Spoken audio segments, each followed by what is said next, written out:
He doesn't belong here, and I'm calling security right now whether you like it or not." Those were the venomous words that would destroy one woman's life, expose a corporate conspiracy, and prove that the most dangerous person on a plane isn't always the one you'd expect.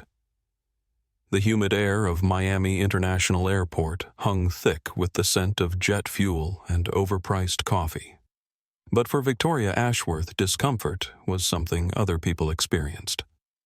She stood at gate D14, like a queen surveying her domain, her perfectly manicured fingers adjusting the clasp of her $3,000 cream-colored cashmere coat that probably cost more than most people's monthly salary.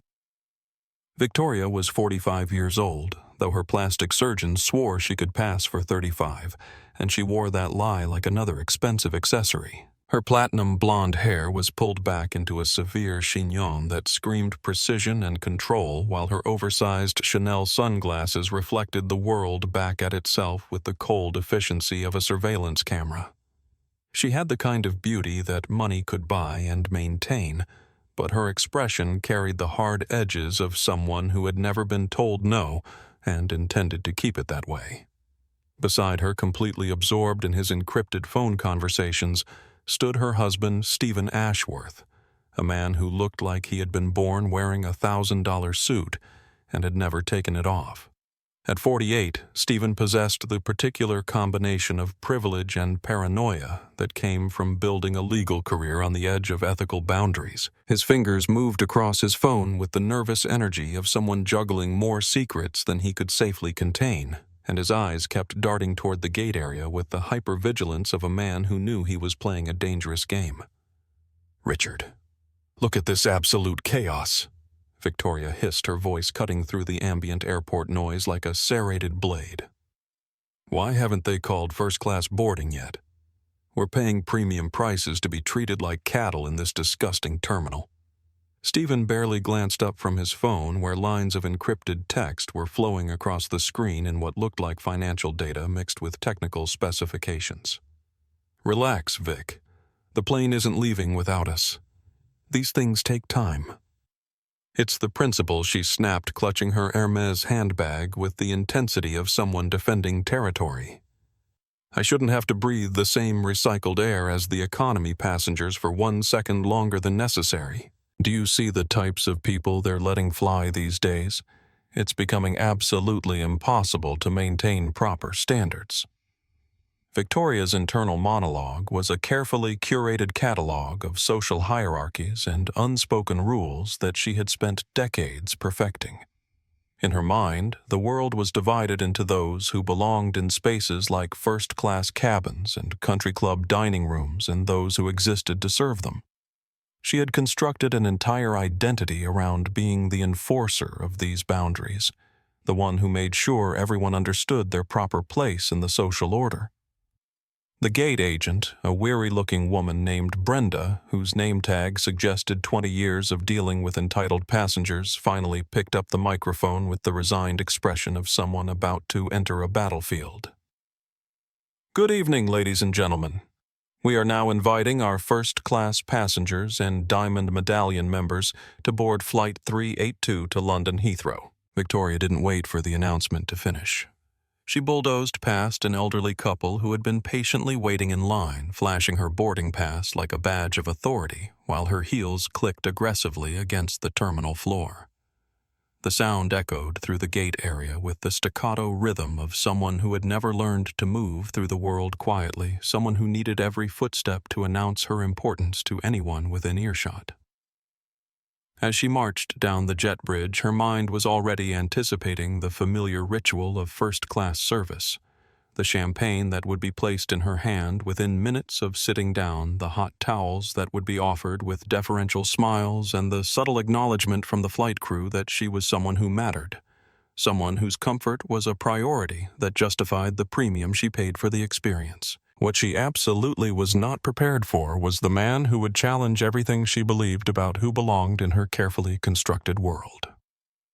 The Boeing 777's first-class cabin was a sanctuary of engineered luxury 12 lay-flat pods, wrapped in butter-soft leather that promised privacy and comfort for those willing to pay the price. Each seat was a personal fortress of privilege equipped with individual entertainment systems, power outlets, and enough space for even the most demanding passenger to spread out and claim their territory. Victoria's seat was 1A, the throne of first-class real estate. But as she entered the cabin, her confidence faltered like a record skipping on a scratch. There settled comfortably in seat 1B, directly across the aisle from her designated domain, sat a man who completely contradicted every assumption she had made about who belonged in this exclusive space. David Freeman looked to be in his early 50s, with the kind of quiet dignity that came from years of carrying responsibilities that most people couldn't imagine. He wore a faded Yale University hoodie that had seen better decades, dark jeans that showed signs of regular wear, and a pair of worn sneakers that suggested comfort mattered more to him than making impressions. His reading glasses were perched on his nose as he read a thick paperback book with a cracked spine, and his only luggage was a battered leather satchel that had clearly traveled more miles than most people's cars.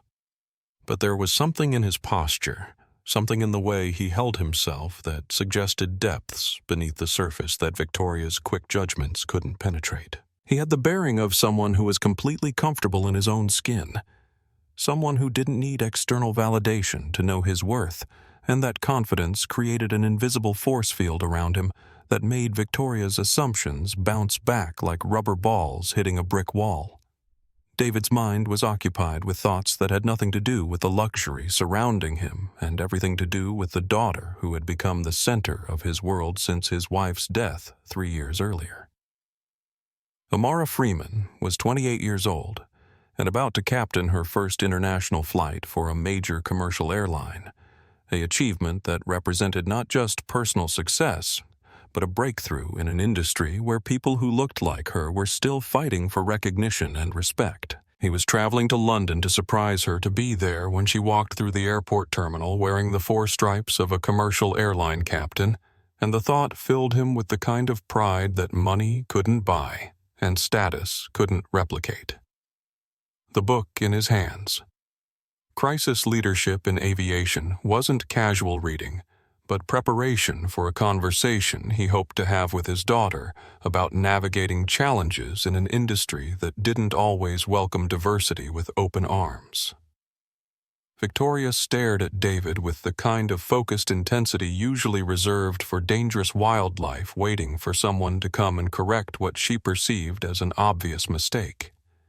She expected a flight attendant to appear and gently escort this clearly confused passenger back to whatever economy seat he had obviously wandered away from.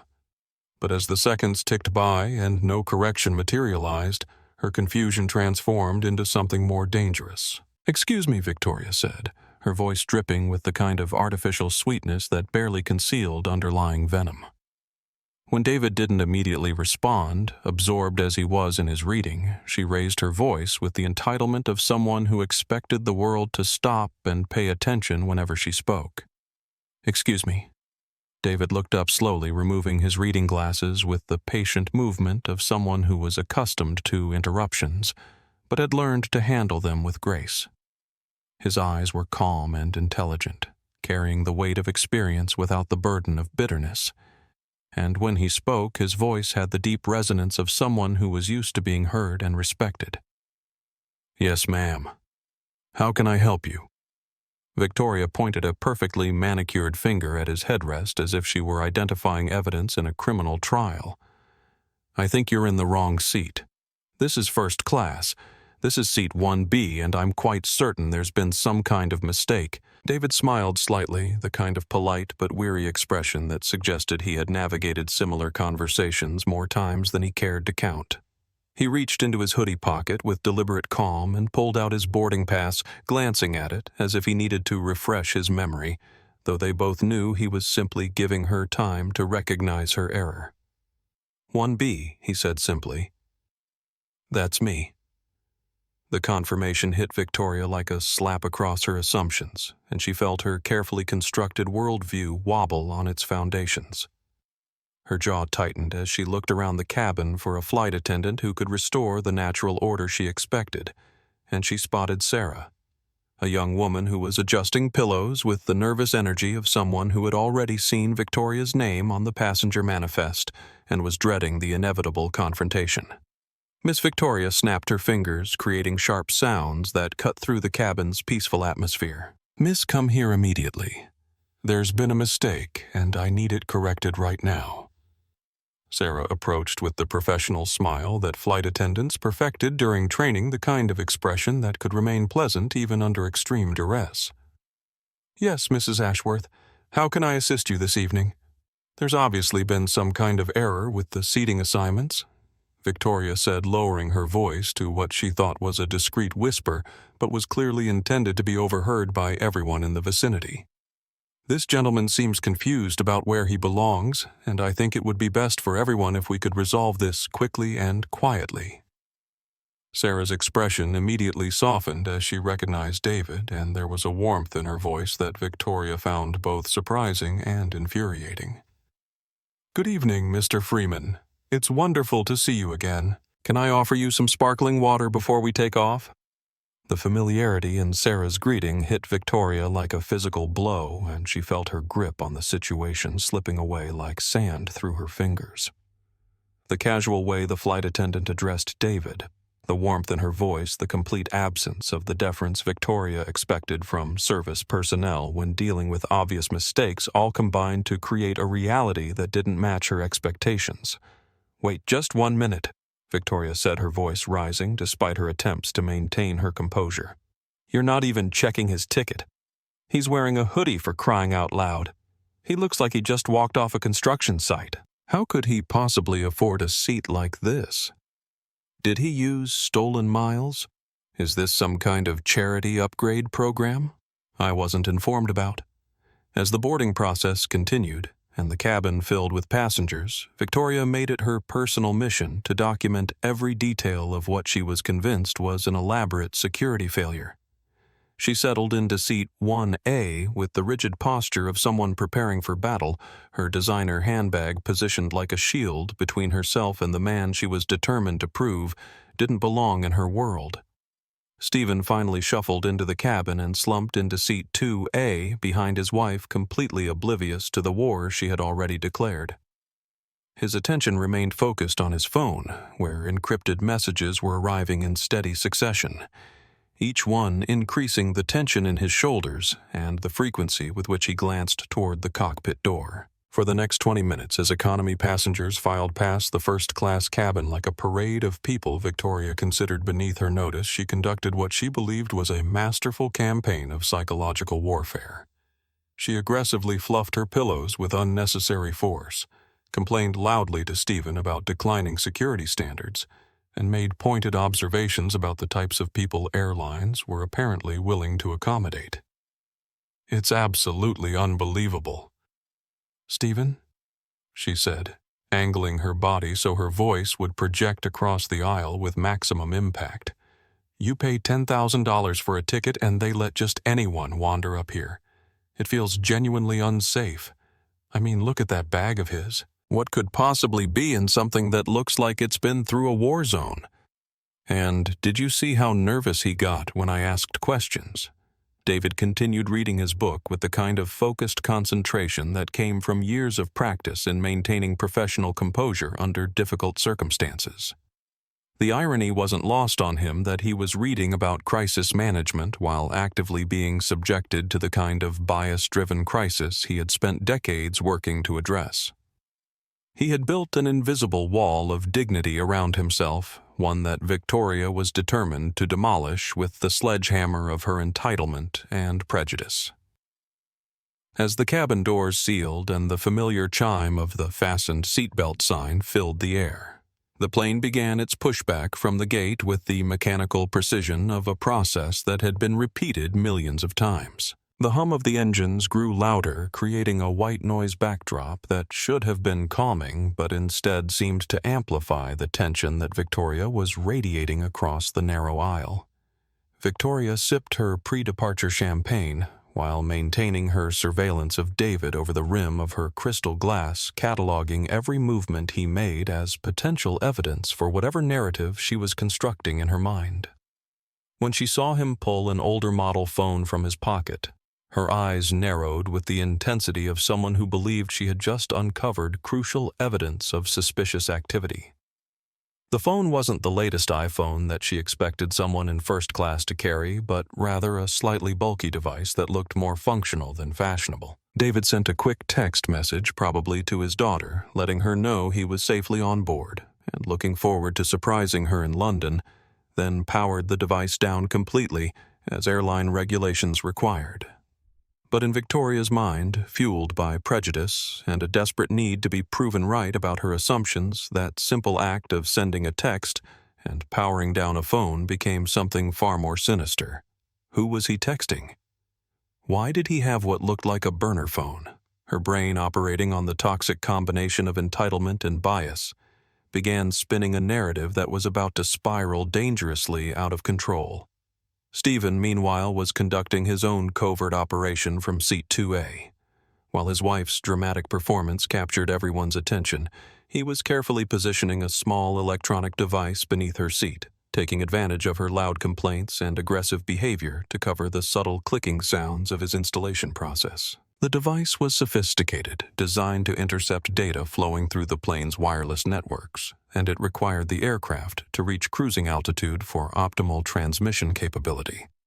As the Boeing 777 taxied toward the runway, Stephen found himself in the uncomfortable position of encouraging his wife's racist outburst, while appearing to discourage it, knowing that her behavior was providing the perfect distraction for his corporate espionage operation.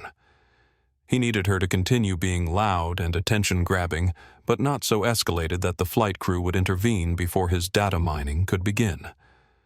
The cabin lights dimmed for takeoff, and what should have been a moment of peaceful transition instead felt electric with the kind of tension that preceded storms. Victoria's champagne glass trembled slightly in her grip, not from turbulence, but from the adrenaline of someone who believed she was on the verge of exposing a conspiracy, while David closed his eyes and rested his head back exhausted from a long day of meetings and completely unaware that his mere presence had triggered a chain of events that would change multiple lives forever. The stage was set for a confrontation that would reveal truths no one was prepared to face. As the Boeing 777 reached its cruising altitude of 35,000 feet, the cabin settled into the familiar rhythm of long-haul flight service. The seatbelt sign chimed off, flight attendants began their choreographed dance of premium service, and the rich aroma of warmed nuts and gourmet meal preparation began to fill the first-class cabin. For most passengers, this was the moment when the stresses of ground travel dissolved into the luxury they had paid handsomely to experience. But Victoria Ashworth remained wide awake and hypervigilant, her attention focused on David Freeman with the intensity of a hawk watching potential prey. She had spent the entire ascent cataloging every shift in his position, every scratch of his nose, every adjustment of his reading glasses, as evidence of what she was convinced was guilty behavior. In her mind, she had transformed from passenger to security operative, and she was certain that her vigilance was all that stood between the aircraft and catastrophe. David, meanwhile, had reclined his seat slightly and opened the ruggedized laptop that he carried for work purposes. The screen glowed with complex data streams that looked like incomprehensible code to untrained eyes, but were actually sophisticated aviation security protocols that he was reviewing as part of his ongoing responsibilities. The laptop was military grade, built to withstand harsh conditions and designed for professionals who worked in sensitive positions requiring absolute data security. To Victoria's paranoid and prejudice-fueled imagination, the sight of David working on what appeared to be advanced computer systems was the smoking gun she had been waiting for. Her mind immediately leaped to every news story she had half remembered about cyber terrorism, every movie plot involving hackers and airplane disasters, and every fear-mongering article about the vulnerability of modern aircraft to digital manipulation. "Stephen," she hissed, leaning back over her seat to poke her husband, who was pretending to sleep while actually monitoring the progress of his data interception device through discreet glances at his own phone. "Stephen, wake up. And look at this right now. What is it now, Victoria? I'm trying to rest. Stephen mumbled, though. Internally, he was calculating whether his wife's building hysteria was approaching the optimal level for maximum distraction without premature intervention from the flight crew. He's doing something suspicious, Victoria whispered with the kind of loud whisper that was clearly intended to be heard by everyone in the vicinity. Look at that computer screen. That's not normal passenger activity. That looks like hacking code to me. I've seen enough movies to know what this looks like. Stephen opened his eyes and glanced at David's laptop screen, recognizing immediately that it was some form of official aviation security software, but rather than calming his wife's fears, he saw an opportunity to amplify them for his own purposes.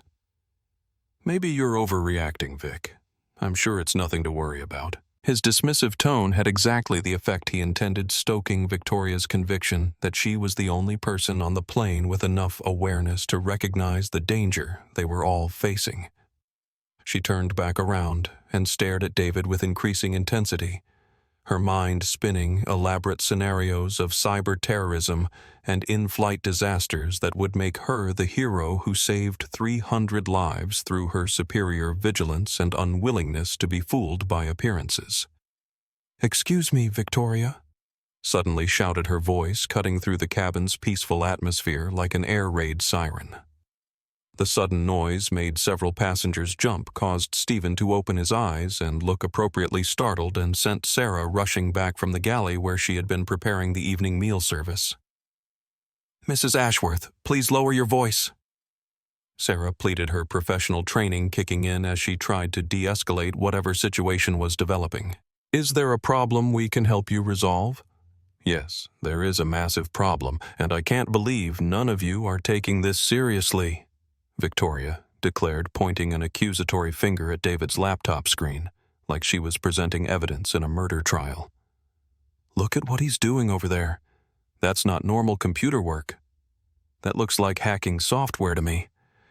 I've read about terrorists using laptops to interfere with flight control systems." David sighed deeply, the sound carrying the weight of someone who had faced similar accusations before and had hoped never to encounter them again. He slowly closed his laptop with deliberate calm, recognizing that escalation would only make the situation worse, and turned to face Victoria with the kind of professional composure that came from years of handling crisis situations. "Ma'am," David said, his voice remaining steady. "Despite the ridiculous nature of the accusation, I was reviewing engine diagnostic data for a GE9X turbine system.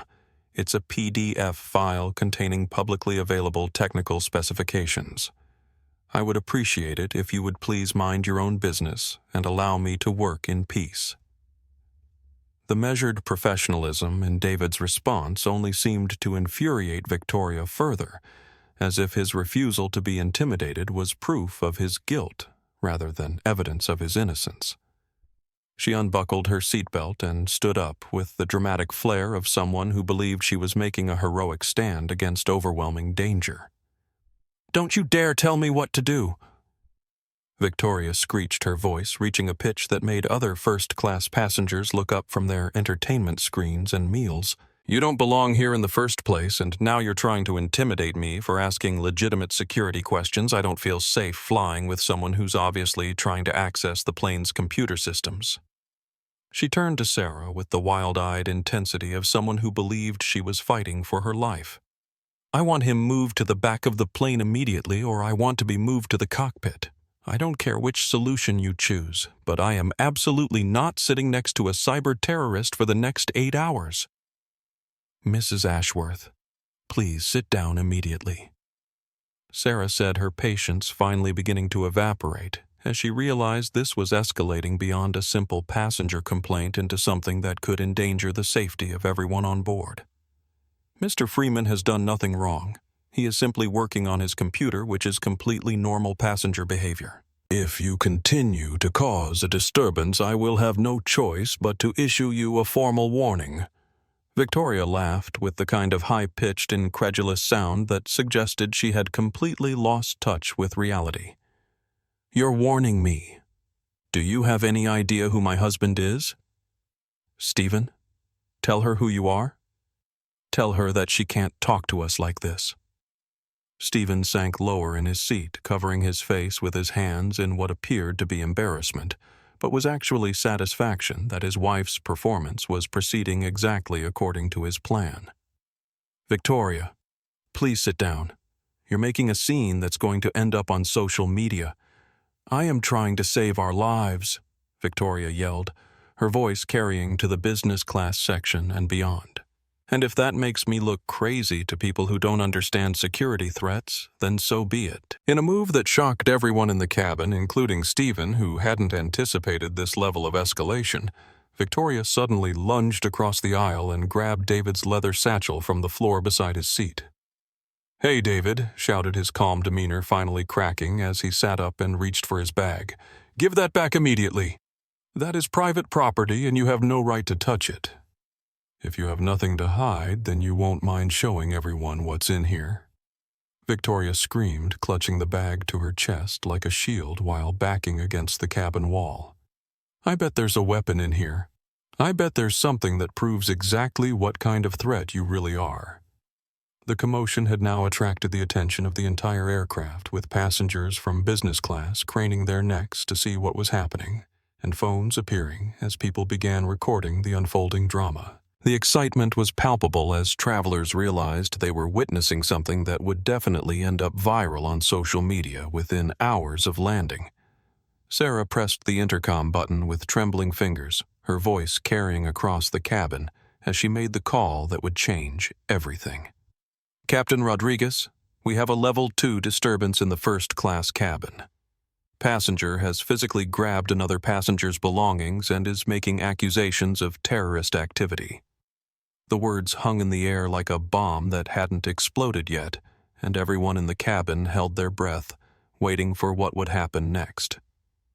Captain Rodriguez received Sarah's urgent communication while the Boeing 777 was maintaining its peaceful cruising altitude over the Atlantic Ocean, the autopilot systems handling the routine flight operations while he reviewed weather reports for their approach into London Heathrow. The words Level 2 disturbance and terrorist accusations immediately triggered every emergency protocol he had trained for during his 25 years of commercial aviation experience. In the cabin, David Freeman stood slowly, his full height revealing that he was an imposing figure despite his casual clothing. When he rose from his seat, he towered over Victoria, who was still clutching his satchel like evidence in a criminal trial, her face flushed with the adrenaline of someone who believed she was fighting for survival. "Ma'am, I need you to return my bag immediately." David said, his hands visible and open, demonstrating that he posed no physical threat, despite Victoria's hysterical claims. "I am not going to touch you and I am not going to hurt you, but that bag contains sensitive materials that you have no authorization to handle. He's threatening me," Victoria screamed, her voice carrying throughout the aircraft as passengers in economy began standing up to see what was causing the commotion. "He's going to attack me. Someone call air marshals. Someone call the FBI. This man is dangerous." Multiple passengers pulled out their phones, and the flashing of camera lights created a strobe effect that added to the surreal atmosphere of the confrontation. A businessman in row 3 called out, "I saw everything." She grabbed his bag. He didn't touch her, but Victoria was beyond listening to witness testimony that contradicted her narrative. Stephen watched the chaos unfold with carefully calculated expressions of shock and concern, internally monitoring his data interception device while appearing to be completely focused on his wife's safety. He needed the confrontation to continue long enough for his equipment to complete its data mining operation, but not so long that it triggered security responses that would interfere with his corporate espionage mission. Victoria began fumbling with the buckles of David's leather satchel, her manicured fingernails making clicking sounds against the worn metal as she struggled to open what she was convinced contained evidence of terrorist planning. "I'm going to prove it," she declared to the cabin full of recording passengers. "I'm going to show all of you that you're sheep being led to slaughter by your own political correctness." The satchel's contents spilled across her seat in a cascade that immediately deflated her triumphant expectations. Instead of weapons or explosive devices, out tumbled a few protein bars, a change of socks, a framed photograph of a smiling young woman in a pilot's uniform, and a stack of manila folders stamped with official government seals and marked Confidential, Federal Aviation Administration. A heavy silence fell over the first-class cabin as Victoria stared at the mundane personal items and official documents, her conspiracy theories crumbling in the face of evidence that contradicted everything she had convinced herself was true. She picked up the framed photograph with trembling hands, as if it might somehow transform into something threatening if she examined it more closely. "What is this?" she whispered, her voice barely audible after minutes of shrieking. "Who is this person? This has to be some kind of cover story." "That is my daughter David," said his voice, carrying a cold fury that made everyone in the cabin understand they were witnessing something that had crossed lines that should never be crossed. "Put it down immediately. You have no right to touch her photograph." Victoria's mind, trapped in the prison of her own prejudices and unable to process information that challenged her assumptions, doubled down on her delusion with the desperate energy of someone whose entire worldview was collapsing. "It's obviously a cover identity," she stammered. "These are stolen government documents. He's some kind of spy or whistleblower. We have to land this plane immediately." She began pounding on the cockpit door with her fists, creating thunderous impacts that reverberated through the cabin while screaming for the captain to acknowledge what she believed was a clear and present danger to everyone on board. The sound was like gunshots in the confined space, causing some passengers to duck instinctively, while others continued recording what was clearly going to become viral content within hours. The Boeing 777 suddenly banked sharply to the left, the movement unexpected enough to cause passengers to grab their armrests and look around with concern. The fastened seatbelt sign didn't just illuminate it, flashed with the urgency reserved for actual emergencies, and the engines throttled down with a change in pitch that experienced flyers recognized as the beginning of an unscheduled descent. Captain Rodriguez's voice came over the intercom with the professional calm that pilots maintained even during genuine crisis situations, but there was an underlying tension that made everyone understand this was not a routine announcement. "Ladies and gentlemen, this is your captain speaking. Please return to your seats immediately and ensure your seatbelts are securely fastened. Due to a security incident in the forward cabin, we are diverting to Washington Dulles International Airport. We will be on the ground in approximately 20 minutes. Flight attendants, please prepare the cabin for immediate landing. Federal law enforcement has been notified and will meet our aircraft upon arrival." Victoria slumped against the cockpit door, a twisted smile of vindication spreading across her face as she looked at David with the expression of someone who believed justice was finally being served. "See," she said, breathless from her exertion, but triumphant in her conviction. "I told you they would take this seriously. You're going to jail, and everyone on this plane is going to know that I saved their lives." David looked at her with an expression that was unreadable, carefully gathering his scattered belongings, while maintaining the kind of dignity that comes from knowing the truth will eventually prevail over ignorance and prejudice. He picked up the government folder that she had thrown on the floor and dusted it off with the gentle care of someone handling something precious and important. "Yes," he said quietly, his voice carrying an undertone that made several passengers lean forward to hear his words more clearly. "We are indeed landing, and someone is certainly going to jail tonight. But I think you might be surprised by who that turns out to be." The descent toward Washington Dulles was not the gentle approach that passengers typically experienced, but rather the kind of rapid, fuel-heavy landing that emergency situations demanded, and everyone on board understood that their routine flight to London had just transformed into something that none of them would ever forget. The Boeing 777's emergency descent into Washington Dulles International Airport was unlike anything the passengers had experienced during routine commercial travel. The aircraft, heavy with fuel it hadn't had time to burn during normal flight operations, shuddered as air brakes deployed and the pilot fought to bring the massive plane down safely within the compressed time frame that security protocols demanded. In the first-class cabin, the silence was suffocating, broken only by the terrified whispers of economy passengers who had no understanding of why their London-bound flight was suddenly landing in Virginia after less than 2 hours in the air. Victoria Ashworth sat rigidly in seat 1A, her designer clothes now wrinkled from her physical confrontation, but her posture remained defiant as she clutched her Hermes handbag like a weapon of righteous warfare. Her heart raced not with fear, but with the intoxicating rush of someone who believed she had just prevented a catastrophe of historic proportions. In her mind, she was already composing the interviews she would give to CNN and Fox News, imagining the headlines that would read, "Socialite Prevents Terrorist Attack," and the book deals that would surely follow her heroic intervention. "You're going to thank me later, Stephen," Victoria whispered to her husband, who was staring out the window with a face that had gone pale and slick with perspiration. "When the FBI confirms what I suspected all along, you'll understand that I probably saved hundreds of lives tonight. Victoria. For the love of God, please shut up." Stephen hissed through clenched teeth, his voice trembling with a combination of fear and barely controlled panic. "Do you have any idea what you've done? Diverting an international flight costs the airline tens of thousands of dollars.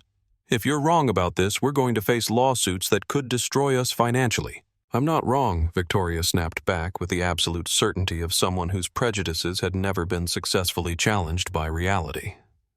"Did you see those classified government documents? He's obviously some kind of spy or terrorist trying to steal aviation secrets. Either way, he's a criminal, and I'm the one who had the courage to expose him when everyone else was too politically correct to act." Across the aisle, David Freeman remained completely still, his laptop secured and his expression unreadable as he watched the emergency vehicles gathering on the tarmac below. His face was a mask of professional calm, but his eyes were alert and focused, observing the flight attendants' emergency procedures and listening to the captain's communications with air traffic control. Stephen, meanwhile, was experiencing the particular terror of someone whose carefully orchestrated plan was collapsing in real time. His data interception device needed several more hours of transmission time to complete its corporate espionage mission, but the emergency landing would cut the signal and leave him with incomplete intelligence that wouldn't satisfy his Shanghai-based employers. The wheels slammed onto the runway with violent force, burning rubber and creating the distinctive shriek of an aircraft landing under emergency conditions. The plane braked hard, throwing everyone forward against their seatbelts with enough force to leave bruises, while Captain Rodriguez fought to bring the massive aircraft to a controlled stop. Instead of proceeding to a normal terminal gate where passengers could disembark through climate-controlled jet bridges, the Boeing 777 turned sharply onto a remote section of tarmac far from the main concourses. This was protocol for potential security threats, isolating the aircraft from populated areas until law enforcement could assess and control whatever danger might exist on board. "Look at that response," Victoria said, unbuckling her seatbelt the moment the plane stopped moving and ignoring the illuminated seatbelt sign that required her to remain seated. They brought the FBI, Homeland Security, probably the CIA. This is exactly what happens when there's a credible terrorist threat. Outside the window, the tarmac looked like a scene from an action movie with flashing red and blue lights cutting through the darkness and creating an atmosphere of controlled chaos. There weren't just one or two police vehicles, but an entire armada of law enforcement. Port Authority police cruisers, black SUVs with tinted windows that screamed federal agency involvement, fire trucks positioned for potential disaster response, and mobile command units that suggested this was being treated as a major security incident. The engines spooled down to silence, and Captain Rodriguez's voice returned to the intercom with instructions that made everyone understand the gravity of their situation. "Ladies and gentlemen, please remain seated with your seatbelts fastened until further notice. Federal authorities are boarding the aircraft to investigate the security incident that prompted our diversion. Do not stand up, do not access overhead bins, and please keep the aisle completely clear for law enforcement personnel. The forward cabin door, normally used for passenger boarding at terminal gates, was opened by ground crew who had positioned a mobile staircase against the aircraft. The rush of outside air hit the cabin, carrying the smell of jet exhaust and rain, while bringing with it the sound of radio communications and shouted commands from the law enforcement teams preparing to board. Victoria stood up and smoothed her skirt, checking her hair in the reflection of her phone screen because she wanted to look presentable when she gave her statement to federal investigators.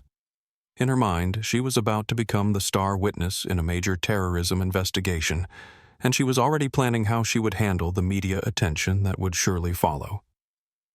Heavy boots thundered up the metal stairs and into the first-class cabin as 4 officers in tactical gear stormed aboard their equipment, marked with patches reading Homeland Security and Airport Police. Leading them was a man in a sharp suit whose granite expression and clipped badge identified him as the agent in charge of whatever federal investigation was about to unfold. "Nobody move." The lead officer barked, his hand resting near his holster, while his eyes scanned the cabin for threats. "This is a federal security investigation." Victoria stepped confidently into the aisle, raising her hand like she was hailing a taxi, while her voice carried the commanding tone of someone who expected immediate attention and respect. "Officer over here. Thank God you arrived so quickly. I'm the passenger who reported the threat. I'm the one who prevented the attack." She pointed a perfectly manicured finger directly at David's face with the dramatic flair of someone making an accusation in a courtroom drama. "The suspect is sitting right there in seat 1B. He has stolen government documents, and he was using sophisticated computer equipment to hack into the plane's navigation systems. I confiscated his bag as evidence, and I can confirm that he physically threatened me when I tried to protect the other passengers."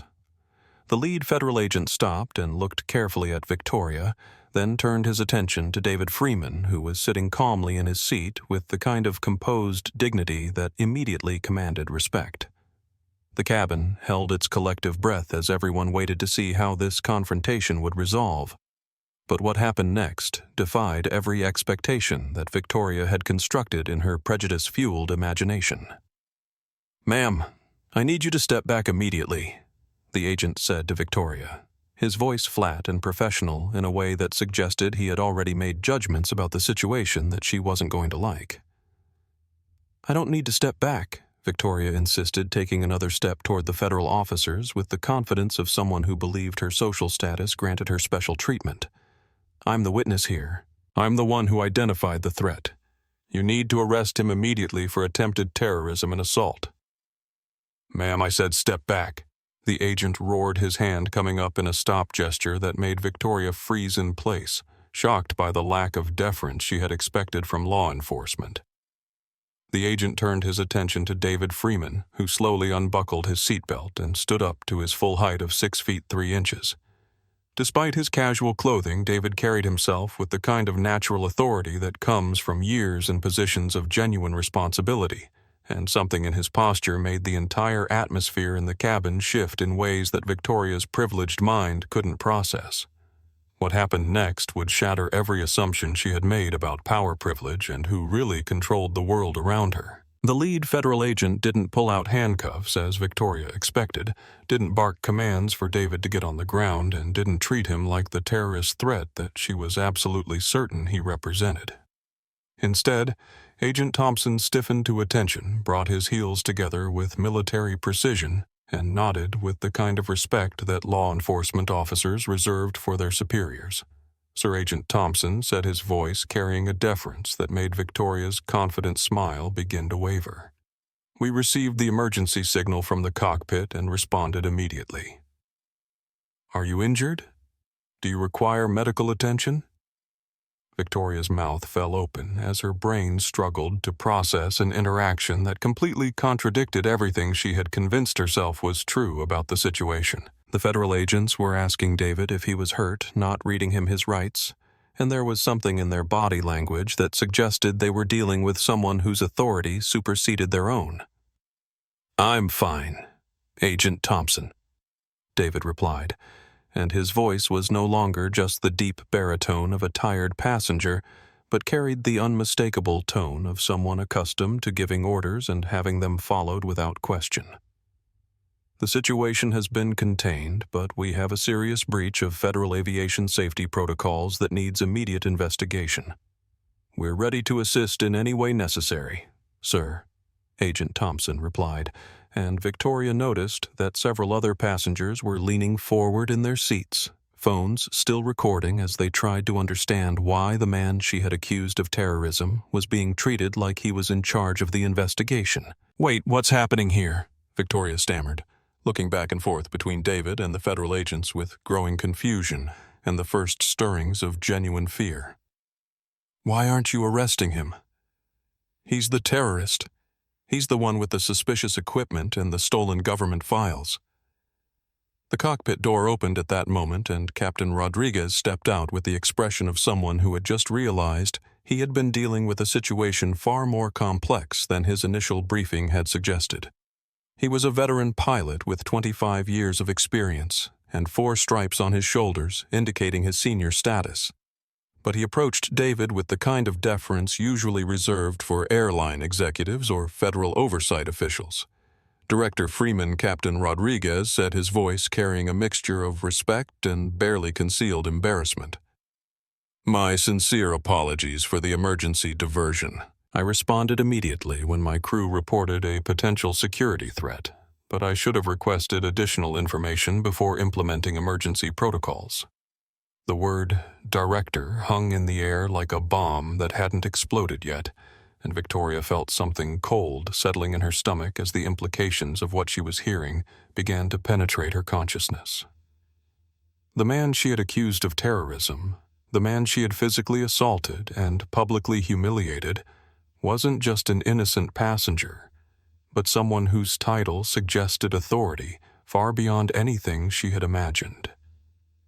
"Captain Rodriguez, you made exactly the right decision to divert," David said, his voice carrying the kind of calm authority that comes from years of handling crisis situations. "Flight crew safety protocols exist for good reason, and your response was both appropriate and commendable.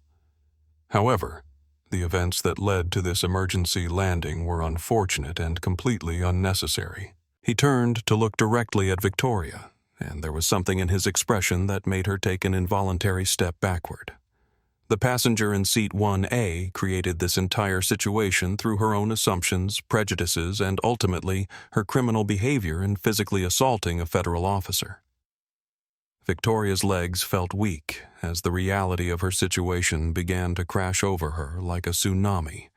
"Federal officer," she whispered, her voice barely audible. "Who are you? What's your real job?" David reached into his back pocket, not for a weapon, as Victoria's paranoid mind briefly feared, but for a leather wallet that he flipped open with practiced efficiency. Inside wasn't a driver's license or credit cards, but a gold federal badge accompanied by a holographic identification card that reflected the cabin lights as he held it up for everyone to see. "My name is David Freeman," he said, his voice projecting clearly to the passengers in business class who were straining to hear every word of the unfolding drama. "I am the Senior Director of Aviation Security and Federal Compliance for the Federal Aviation Administration, and I also serve as the lead security consultant for the board of directors of this airline." The silence that followed was so complete that the only sound in the cabin was the distant radio chatter of law enforcement teams coordinating outside the aircraft.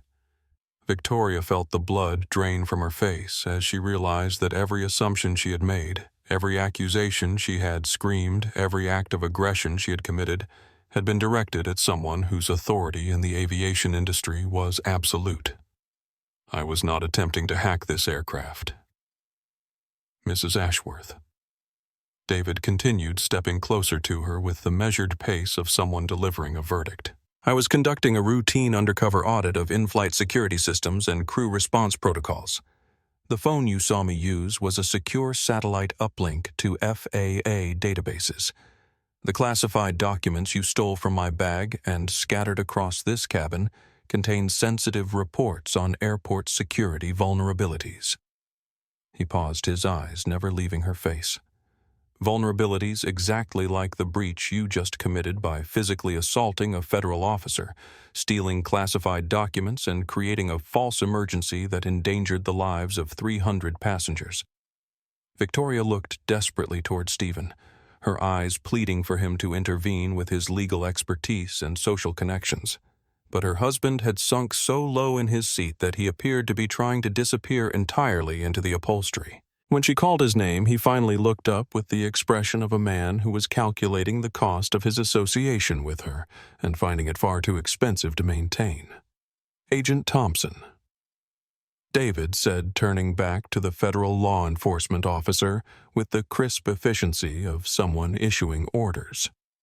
This passenger has violated Title 49 of the United States Code Section 46,504, which prohibits interference with flight crew members and attendants. She has also attempted to access classified federal documents without authorization, physically assaulted a federal officer, and incited panic on a commercial aircraft in federal airspace. David checked his watch with the casual gesture of someone who had already decided how the rest of the evening would proceed.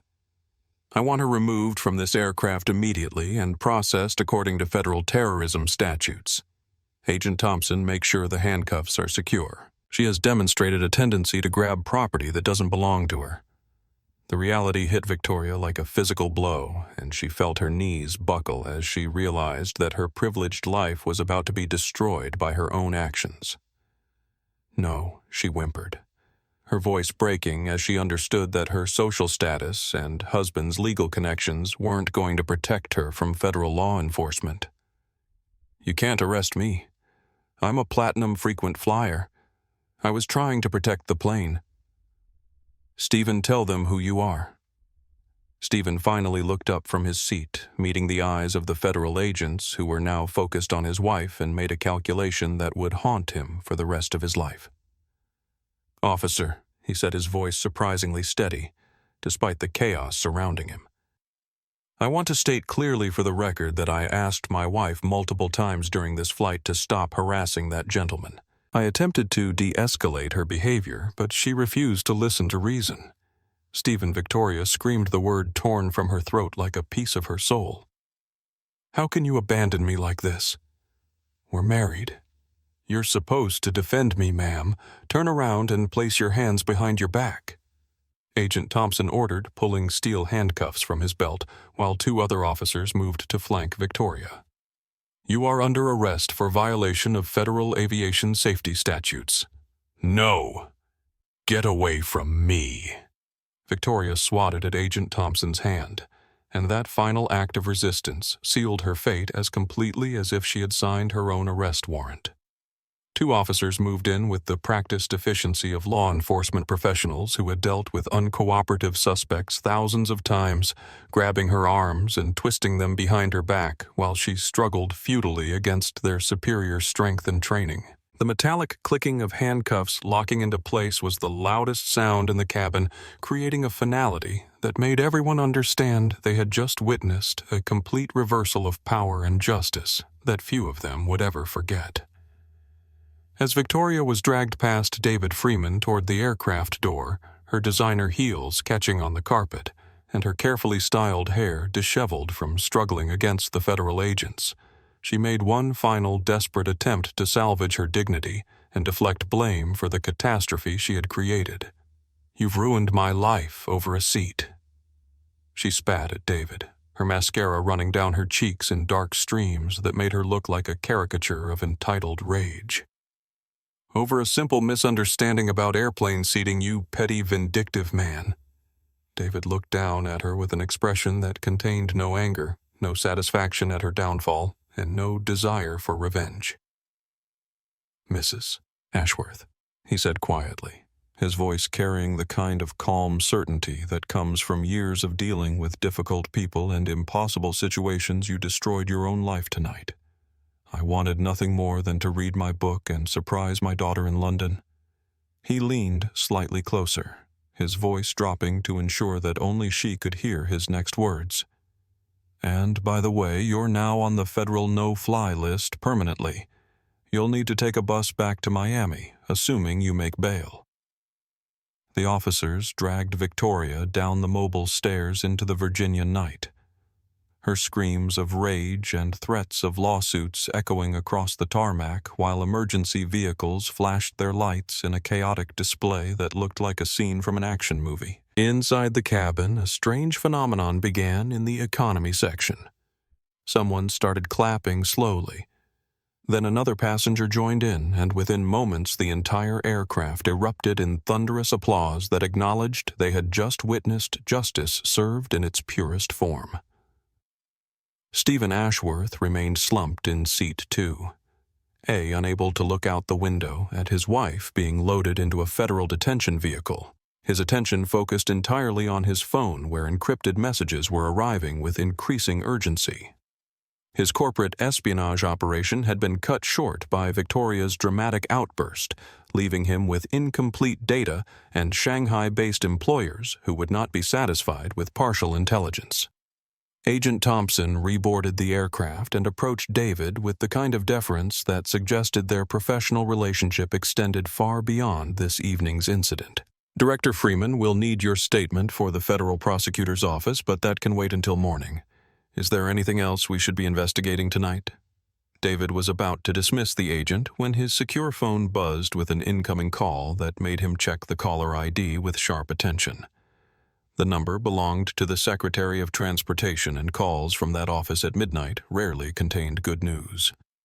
"Excuse me for just a moment, Agent Thompson," David said, answering the call while the remaining passengers watched with fascination. "Madam Secretary, good evening." "David, thank God you're safe." The secretary's voice carried clearly through the phone, and her tone contained the kind of urgent concern that made everyone in the cabin understand they were overhearing something significant. "I just received the FBI's preliminary report on the incident. You handled the situation perfectly, but we have a serious problem." David's expression shifted from calm professionalism to sharp alertness. "What kind of problem, ma'am?" "That woman Victoria Ashworth. Her husband's law firm represents the airline's insurance consortium, and they've been handling cybersecurity contracts for several major carriers." The secretary explained her words, coming quickly, as if she were reading from an urgent briefing. David, she wasn't randomly guessing about computer hacking.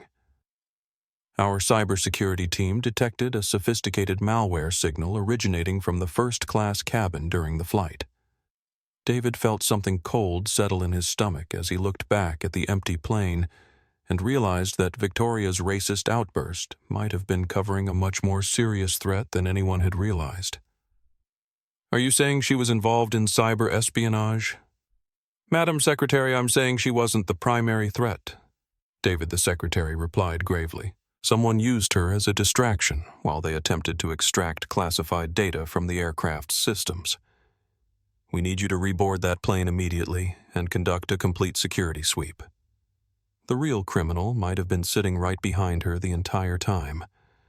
David's eyes moved to seat 2A, where Stephen Ashworth was still hunched over his phone, and he realized that while everyone had been focused on Victoria's loud, racist performance, her husband had been conducting his own quiet operation in the background. The pieces of a much larger conspiracy were falling into place, and the night's revelations were far from over. "Agent Thompson." David called out, his voice carrying new urgency. "We need to seal this aircraft as a crime scene immediately, and I need you to prevent Stephen Ashworth from leaving this plane until we can conduct a complete investigation of his activities during the flight." The first-class cabin, which had seemed like the conclusion of a dramatic story, suddenly felt like the opening act of an even more dangerous thriller, and Stephen Ashworth was about to discover that his sophisticated corporate espionage operation had just been exposed by his wife's spectacular public meltdown. What had started as a simple case of racial profiling was about to reveal connections to international industrial espionage that would make Victoria's arrest look like a minor traffic violation in comparison. The Boeing 777 first-class cabin took on an eerie quality when it was nearly empty, with only Stephen Ashworth, David Freeman, and 2 FBI agents remaining, while technicians from the cybersecurity unit began their detailed sweep for electronic surveillance equipment. The discarded champagne glasses, wrinkled blankets, and scattered napkins told the story of a flight interrupted by forces none of the passengers could have anticipated. Stephen sat rigidly in seat 2. His expensive suit wrinkled, and his confidence completely evaporated as he watched federal agents methodically search every surface of the cabin with electronic detection equipment. His phone had been confiscated, his laptop secured as evidence, and his carefully constructed persona as a successful attorney had crumbled to reveal the desperate criminal underneath. Agent Chen, a cybersecurity specialist from the FBI's Digital Crimes Unit, approached David with a small black device that looked innocuous but carried implications that would destroy Stephen's life as completely as Victoria's racism had destroyed hers. Director Freeman. We found this attached to the underside of seat 1, a Chen reported holding up what appeared to be a USB drive with a thin wire antenna. It's a sophisticated packet sniffer designed to intercept data flowing through the aircraft's wireless networks and cockpit telemetry systems. David examined the device while keeping one eye on Stephen, who had gone pale and was gripping his armrests with the desperation of someone watching his future disappear. Was it transmitting successfully? Agent Chen? It was attempting to upload intercepted data to a server in Shanghai, Chen explained, but the emergency diversion interrupted the transmission. The device requires sustained cruising altitude for optimal data transfer, and Mrs. Ashworth's outburst forced a landing before the upload could complete. The irony was so complete that David almost smiled despite the seriousness of the situation. Victoria's racist hysteria, intended to get him removed from the flight, had actually prevented her husband from completing his corporate espionage mission and potentially saved classified aviation security data from falling into foreign hands, Stephen David said, turning to face the man who had orchestrated this elaborate conspiracy.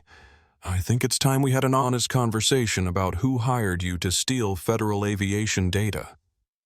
Stephen looked up with the expression of someone who had run out of options and was finally ready to face the consequences of his choices.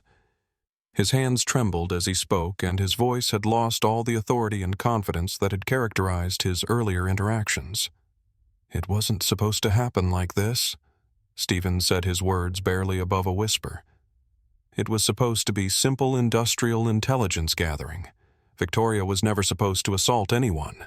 She was just supposed to create a minor distraction while I activated the data collection system. David sat down in the seat across from Stephen, leaning forward with the patient expression of someone who had conducted countless interrogations and knew how to extract information from reluctant witnesses. You manipulated your wife's racist tendencies to provide cover for corporate espionage. That's not just criminal, Stephen. It's evil. I didn't think she would physically attack you, Stephen protested weakly. I just needed her to be loud and attention-grabbing for about an hour while the device collected telemetry data. I had no idea she would escalate to the point of grabbing your bag and forcing an emergency landing. Agent Chen looked up from his examination of the surveillance device. Mr. Ashworth, this equipment is military grade and costs more than most people's houses. Who provided you with this technology? And what specific data were you contracted to obtain?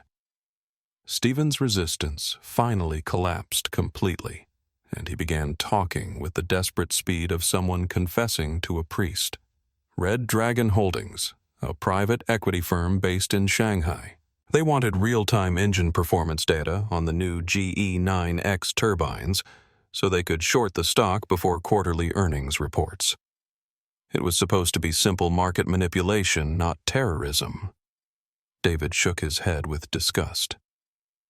You endangered 300 lives and compromised national security for stock market profits. How much were they paying you for this data, Stephen? $2 million? Stephen admitted, his voice cracking with shame. My law firm was facing bankruptcy after some bad investments, and they offered me a way out. I never thought anyone would get hurt. Agent Chen. Are you recording this confession? David asked, and when the FBI agent nodded, David turned back to Stephen with the expression of someone delivering a final verdict. Stephen Ashworth, you're going to federal prison for a very long time. Corporate espionage violation of the Computer Fraud and Abuse Act conspiracy to commit cyber terrorism and endangering a commercial aircraft. That's 20 years minimum. While Stephen was being read his rights and led away in handcuffs that matched the ones his wife had worn an hour earlier, David finally had a moment to step outside the aircraft and make the phone call he had been dreading since the emergency diversion began. Amara, sweetheart. It's Dad, he said when his daughter answered her phone in London. I'm calling from Washington Dulles. There was an incident on my flight and I'm not going to make it to London in time to surprise you tomorrow. Dad, I saw the video, Amara Freeman replied, her voice filled with a mixture of pride and concern. Someone posted footage of the whole thing on social media. It's already gone viral. Are you okay? I'm fine, baby girl, David said, looking up at the stars that were visible above the airport despite all the artificial lighting. But I'm sorry I missed your first international flight as captain. I know how much that meant to both of us, Dad, Amara said, and David could hear the smile in her voice. I couldn't be more proud of you. You handled that situation with more dignity and professionalism than I could have managed. Mom would have been proud of how you represented our family tonight. As David walked across the tarmac toward the FBI Mobile Command Center, where he would spend the next several hours giving statements and coordinating the investigation, he realized that despite missing his daughter's milestone and enduring public humiliation from a racist passenger, the evening had ended with justice served and his family's honor intact. Sometimes the most important victories were the ones that taught the next generation how to face adversity with grace, dignity, and unwavering commitment to doing what was right regardless of personal cost. 6 months after the incident that would become known in aviation security circles as the Dulles diversion, David Freeman stood before a packed congressional hearing room in the Rayburn House office building facing the aviation subcommittee that had requested his testimony on discrimination in commercial air travel. The room buzzed with the energy of legislators, industry representatives, civil rights advocates, and media personnel who recognized they were witnessing a pivotal moment in aviation policy. David wore his formal FAA Director uniform, his chest decorated with commendations earned through 25 years of dedicated service, but his demeanor remained as calm and approachable as it had been during his confrontation with Victoria Ashworth. The viral video of that night had been viewed over 50 million times, spawning countless discussions about racial bias, entitled behavior, and the power of maintaining dignity under attack. Director Freeman began, Congresswoman Martinez, the subcommittee chair. Your experience on Flight 382 has captured national attention and highlighted gaps in our aviation system that go beyond mere security concerns. Can you tell us what changes you believe are necessary to ensure all passengers are treated with equal dignity and respect? David leaned forward to the microphone, his voice carrying the same measured authority that had impressed everyone who witnessed his handling of the crisis. Congresswoman Martinez, what happened that night wasn't just about one woman's prejudices or one man's criminal scheme. It revealed how discrimination and bias can create dangerous blind spots that compromise everyone's safety. He gestured toward a presentation screen that showed statistics about discrimination incidents in aviation. When crew members and passengers focus on policing who belongs in certain spaces based on appearance rather than behavior, they miss real threats like corporate espionage, human trafficking, and actual security risks. Bias doesn't just hurt individuals, it makes everyone less safe. The hearing room was completely silent as David continued his testimony outlining the comprehensive program he had developed in response to the incident. The Clear Skies protocol that we've implemented industry-wide focuses on behavior-based security rather than appearance-based assumptions. It trains aviation personnel to recognize genuine threats while treating every passenger with baseline dignity and respect. Over the following hour, David detailed how major airlines had embraced new training programs that addressed unconscious bias, improved passenger complaint procedures, and established clear protocols for handling discrimination incidents. The changes weren't just cosmetic policy adjustments, but fundamental shifts in how the aviation industry approached passenger relations and security. The economic impact has been significant, David explained to the subcommittee. Airlines implementing the Clear Skies protocol have seen a 30% reduction in passenger complaints, improved customer satisfaction scores, and fewer emergency diversions caused by passenger conflicts. When people feel respected and valued, they're more cooperative with legitimate security measures and more likely to report actual suspicious behavior. During the lunch recess, David was approached by Victoria Ashworth's former attorney, who had been observing the proceedings from the gallery. The lawyer looked uncomfortable as he delivered an update that David had been expecting, but dreading. "Director Freeman, I wanted to inform you personally that Mrs. Ashworth completed her court-mandated bias education program last month," the attorney said quietly. "She asked me to convey that she understands the harm she caused and doesn't expect forgiveness. But she wanted you to know that the experience fundamentally changed her perspective on privilege and prejudice." David nodded thoughtfully. "How is she adjusting to the restrictions?"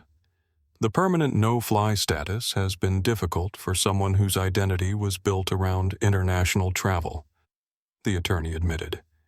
"But she's been working with community organizations at Miami International Airport, helping with passenger assistance programs. It's genuine community service, not just court-ordered obligation. She seems to have found purpose in helping others rather than policing them." Meanwhile, Stephen Ashworth was serving his 8-year federal sentence at a minimum security facility in North Carolina, his disbarment and asset forfeiture serving as a warning to other professionals who might consider trading their ethics for financial gain. The Red Dragon Holdings investigation had expanded into a broader probe of corporate espionage in the aviation industry, resulting in strengthened cybersecurity protocols and international cooperation agreements. The afternoon session focused on legislative recommendations, and David presented a comprehensive framework for addressing discrimination across all transportation sectors. "Congress has an opportunity to ensure that what happened to me and what I've seen happen to countless other travelers becomes increasingly rare through education, accountability, and cultural change." As the hearing concluded, David felt a sense of accomplishment that went beyond personal vindication. The incident that could have been just another viral video of airport drama had transformed into a catalyst for meaningful change that would protect future travelers from the kind of bias and prejudice that had nearly destroyed multiple lives that night. 1 year after the Dulles incident, David Freeman finally made it to London Heathrow Airport, but this time he wasn't traveling as a passenger. He stood in the British Airways crew briefing room wearing his FAA Director uniform, watching through the window as Captain Amara Freeman conducted her pre-flight inspection of the Boeing 787 that she would be commanding on its journey to New York. At 29 years old, Amara had achieved what many pilots spend decades working toward: command of an international wide-body aircraft for a major airline. Her 4 captain stripes gleamed in the morning sunlight as she walked around the aircraft with the confident professionalism that David recognized as a combination of excellent training and inherited determination. "She's remarkable," said Captain Williams, the British Airways chief pilot who had invited David to observe his daughter's promotion ceremony. "Captain Freeman has become one of our most requested pilots for challenging routes. Passengers specifically ask to fly with her because word has gotten around that she's exceptionally skilled and completely unflappable under pressure." David smiled with the kind of pride that only a parent can understand. "She gets that composure from her mother. I just taught her never to let other people's limitations define her possibilities." The pre-flight briefing concluded, and Amara approached her father with the confident stride of someone who had learned to command respect through competence rather than demand it through entitlement. She wore her captain's uniform with the same natural dignity that David brought to his federal director position, and her presence filled the room with the kind of quiet authority that made everyone understand they were witnessing excellence in action. Dad Amara said, embracing him with genuine warmth. I still can't believe you flew all the way to London just to watch me taxi away from the gate. I missed your first international command flight because of that incident. David replied, holding his daughter at arm's length so he could see the captain's stripes she had earned through years of dedication and skill. I wasn't going to miss celebrating your promotion to chief pilot for the North Atlantic routes. Captain Williams cleared his throat respectfully. Captain Freeman, your father has been telling us about the diversity mentorship program he's implementing across the aviation industry. We'd love to have British Airways participate as an international partner. Amara's expression lit up with enthusiasm. Dad, you didn't tell me you were expanding the program globally. That's incredible. The incident that night taught me something important, David explained to his daughter and the assembled British Airways personnel. Individual courage and dignity matter, but real change requires building systems that support and protect people who face similar challenges. The mentorship program connects young aviators with experienced professionals who can guide them through industry obstacles. Over the next hour, as Amara prepared for her flight and David toured the British Airways training facilities, they discussed how the events of that night had rippled outward to create opportunities neither of them could have anticipated. The viral video had brought David national recognition, leading to speaking engagements, policy consultations, and the chance to influence aviation culture on a broad scale. You know what I'm most proud of? David asked his daughter as they walked toward the gate where her passengers were boarding. It's not that I kept my composure when that woman attacked me. It's that you've seen how to handle adversity with dignity, and you're passing those lessons on to the pilots you're mentoring. Amara paused at the jet bridge entrance, her captain's cap positioned perfectly and her flight bag slung over her shoulder with practiced efficiency. Dad, what happened that night wasn't just about racism or corporate crime. It was about proving that excellence speaks louder than prejudice, and that the most powerful response to hatred is living your best life with integrity. As David watched his daughter board the aircraft that she would command across the Atlantic, he reflected on how a single night of confronting ignorance and bias had led to meaningful changes that would benefit countless future travelers. The woman who had tried to remove him from his seat had inadvertently helped create programs that would ensure other passengers never faced similar discrimination. The aircraft pulled back from the gate, with Amara's confident voice coming over the intercom, welcoming passengers aboard and announcing the flight plan she had meticulously prepared. David stood at the terminal window watching the Boeing 787 taxi toward the runway and felt the deep satisfaction that comes from knowing that sometimes the most important victories are the ones that create better futures for the next generation. When the plane disappeared into the London sky, David pulled out his phone and saw a text message from an unknown number. Director Freeman, this is Sarah, the flight attendant from that night. I wanted you to know that I'm now training new crew members using your Clear Skies protocol. Thank you for showing us what real leadership looks like under pressure. The ripple effects of dignity and professional excellence continued to spread, creating positive change in ways that David was still discovering, one conversation and one policy improvement at a time. 5 years have passed since the night that Victoria Ashworth's prejudice and Stephen Ashworth's greed collided with David Freeman's quiet dignity on a flight that was supposed to be routine. The incident has become more than just a viral video or a cautionary tale about the dangers of racism and corporate espionage. It has transformed into a case study taught in business schools, law enforcement training programs, and diversity workshops around the world. David Freeman continues his work as Senior Director of Aviation Security for the Federal Aviation Administration, but his responsibilities have expanded to include chairing the International Aviation Dignity Council, a coalition of airlines and regulatory agencies committed to ensuring that air travel remains accessible and respectful for passengers, regardless of their background or appearance. The Clear Skies protocol has been adopted by every major airline operating in U.S. airspace and has been voluntarily implemented by carriers in 47 countries. Captain Amara Freeman has become one of the youngest chief pilots in commercial aviation history, and her mentorship programs have helped launch the careers of over 200 aviators from underrepresented communities. She speaks regularly at industry conferences about leadership resilience and the importance of maintaining professional excellence while advocating for positive change within traditional industries. The impact of that single night extends far beyond the aviation industry, inspiring conversations about bias, privilege, and the power of responding to hatred with dignity rather than anger. Educational institutions use the incident as a teaching tool for discussing conflict resolution, crisis management, and the importance of addressing prejudice before it escalates into dangerous situations.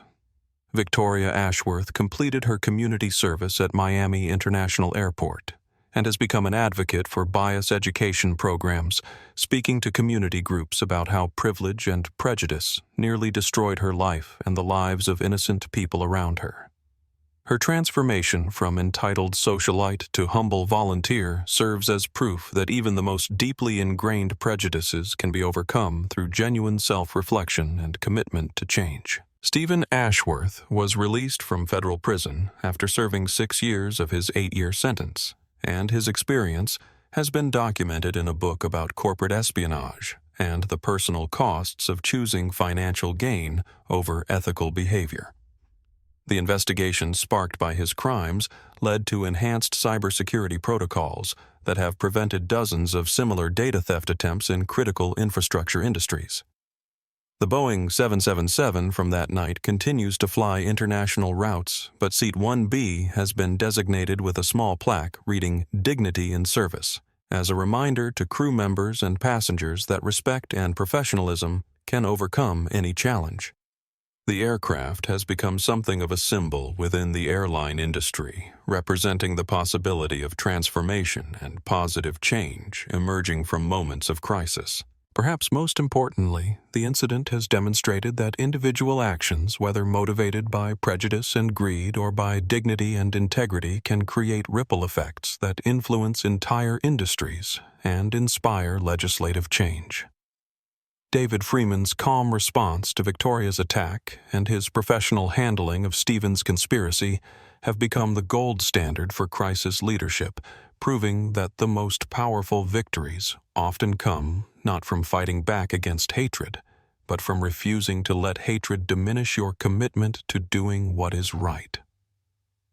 The story serves as a permanent reminder that in a world where prejudice and corruption seem increasingly common, the choice to respond with dignity, integrity, and unwavering commitment to justice can create positive change that extends far beyond any single incident or individual experience. Today, David Freeman continues his aviation security work while serving as a national advocate for dignity in travel, and Amara has become an inspiration to young aviators worldwide, proving that excellence and integrity create more powerful change than anger or revenge. Their father-daughter partnership in mentoring the next generation of aviation professionals has become a model for other industries seeking to address bias and discrimination through positive leadership rather than punitive measures. Victoria's genuine transformation through community service demonstrates that even deeply ingrained prejudice can be overcome through humility and genuine commitment to understanding the harm caused by bias, while Stephen's imprisonment and disgrace serve as a stark warning about the personal and professional costs of choosing financial gain over ethical behavior. The incident has become a cornerstone case study in conflict resolution and crisis management, inspiring policies and training programs that have measurably reduced discrimination incidents across the transportation industry, while proving that individual moments of courage and dignity can create lasting positive change for countless future travelers. If you enjoyed this story of justice transformation and the power of responding to hatred with dignity, please like this video and subscribe to our channel for more inspiring stories about ordinary people who create extraordinary change. Share your thoughts in the comments about how we can all work together to build a more respectful and just society.